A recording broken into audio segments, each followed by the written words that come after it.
Episode की शुरुआत में हम देखते हैं कि तांजीरो मन ही मन कहता है कि मैं इसलिए जीता क्योंकि मैंने ओपनिंग थ्रेट को डिटेक्ट करना सीख लिया है, जो मुझे बताती है कि मुझे कब और कहां हमला करना चाहिए। और जैसे ही मैं उसे देखता हूं, वह अपने आप ही टाइट हो जाती है और मैं उस पर हमला कर देता हूं। तब वहां उरोकोडाकी आ जाता है और यह देखकर वो बहुत ज्यादा हैरान हो जाता है और कहता है कि मेरा कोई प्लान नहीं था तुम्हें फाइनल स्टेज में भेजने का, क्योंकि मैं किसी और बच्चे को मरते हुए नहीं देखना चाहता था। मैं चाहता था कि तुम इसे ना काट पाओ, पर तुमने मुझे बहुत इम्प्रेस किया। मुझे तुम पर गर्व है। यह सुनकर तांजीरो की आंखों से आंसू आ जाते हैं और उरोकोडाकी कहता है कोशिश करना कि तुम फाइनल राउंड से जिंदा वापस आ जाओ। मैं और तुम्हारी बहन तुम्हारा इंतजार करेंगे। अब जब रात को तांजीरो खाना खाकर अपने बाल काट रहा होता है, तब उरोकोडाकी कहता है एक चीज याद रखना, राक्षस जितने ज्यादा इंसानों को खाते हैं उनकी ताकत उतनी बढ़ती जाती है, और कुछ राक्षस तो ऐसे हैं जो कि मैजिकल पावर्स को यूज करते हैं। इसलिए तुम्हारी रक्षा के लिए मैं तुम्हें ये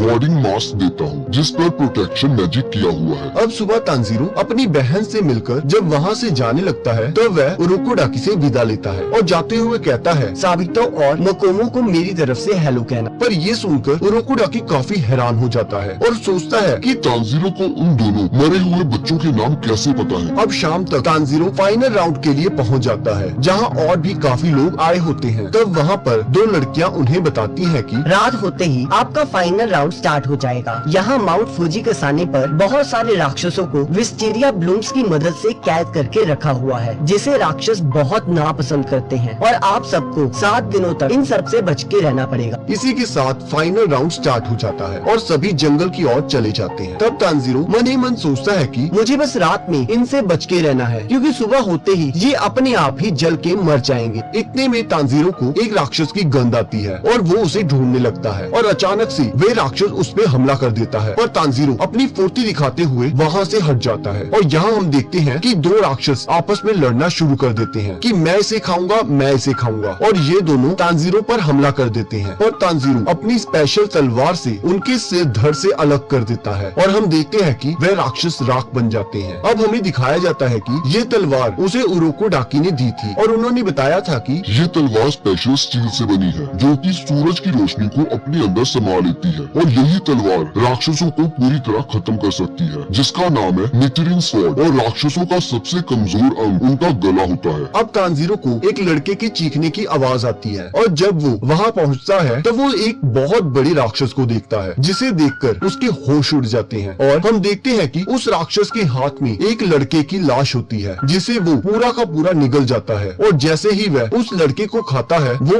और ज्यादा ताकतवर हो जाता है और ये राक्षस उस लड़के के ऊपर हमला कर देता है। अब तांजीरो उस लड़के को बचाने के लिए उस राक्षस के हाथ काट देता है, पर तब वह राक्षस कहता है कि देखो कौन आया है, एक और जिसके पास फॉक्स मास्क है। ये सुनकर तांजीरो थोड़ा कंफ्यूज हो जाता है। तब वह राक्षस कहता है कि ये कौन सी सदी चल रही है। तब तांजीरो कहता है ताइशो पीरियड। ये सुनकर वह राक्षस बहुत गुस्से में आ जाता है और कहता है मैं इतने समय से यहीं पर कैद हूँ, उरोकोडाकी मैं तुम्हें नहीं छोड़ूंगा। तब तांजीरो कहता है उरोकोडाकी। तो वह राक्षस कहता है हाँ, उसी ने मुझे यहाँ पर कैद किया था, और तब से मैं लोगों को खा रहा हूँ, और अब तक मैं कुल 50 लोगों को खा चुका हूँ। उनमें से 13 उरोकोडाकी के शिष्य थे, अब 14वें तुम होगे। अभी तक उरोकोडाकी के शिष्यों में से केवल 2 ही थे जो मेरा सामना कर पाए। उनमें से एक अजीब से रंग वाले बालों का लड़का था, जो कि उनमें से सबसे ताकतवर था, और दूसरी एक छोटी सी लड़की जिसने फ्लावरी किमोनो पहना था। वो ज्यादा ताकतवर तो नहीं थी, पर काफी तेज थी। ये सुनकर तांजीरो चौंक जाता है और सोचता है कि क्या वह मर चुकी हैं? तब वह राक्षस कहता है तुम्हारा ये फॉक्स मास्क बिल्कुल वैसा ही है जैसा उरोकोडाकी के बाकी शिष्यों के पास था। कभी कभी ऐसा लगता है उरोकोडाकी मुझे खुद बताता है कि मुझे किसे खाना है। मुझे आज भी याद है कि जब मैंने उस लड़की को ये सब बताया था तो वो बहुत दुखी हो गई थी, और मैंने उसके शरीर के एक एक अंग को उखाड़ दिया था। ये सुनकर तांजीरो बहुत गुस्से में आ जाता है और वह उस राक्षस पर हमला कर देता है, पर वह राक्षस उसे पंच मारकर दूर फेंक देता है और तांजीरो वहीं बेहोश हो जाता है और उसका मास्क भी टूट जाता है। बेहोशी की हालत में तांजीरो अपने छोटे भाई को देखता है और उसी समय उठ जाता है। राक्षस ये देखकर उस पर हमला कर देता है। तांजीरो अपनी तलवार से उसके हाथों को काटने लगता है, पर उसका कोई भी फायदा नहीं होता, क्योंकि जैसे ही वो उसके हाथों को काटता था वो उसी समय उगाते थे। तब वो राक्षस बताता है कि उस लड़के ने भी मेरे सिर को काटने की कोशिश की थी, पर वह असफल रहा और मैंने उसके सिर को कुचल दिया। अब ये सुनकर तांजीरो और गुस्से में आ जाता है और वो उस राक्षस के हाथों को काटते हुए उसके सिर के पास पहुंच जाता है। ये देखकर राक्षस सोचने लगता है कि तुम मेरे गले को नहीं काट पाओगी, जैसे ही तुम फेल होगी मैं उस लड़के की तरह तुम्हारा सिर भी कुचल दूंगा। पर इधर तांजीरो अपनी पूरी पावर से उस राक्षस के सिर को धड़ से अलग कर देता है और इसी के साथ एपिसोड एंड हो जाता है। अब अगले एपिसोड को देखने के लिए आपकी स्क्रीन पर एक वीडियो आ रही हो, आप उस पर क्लिक करके अगले एपिसोड को देख सकते हो।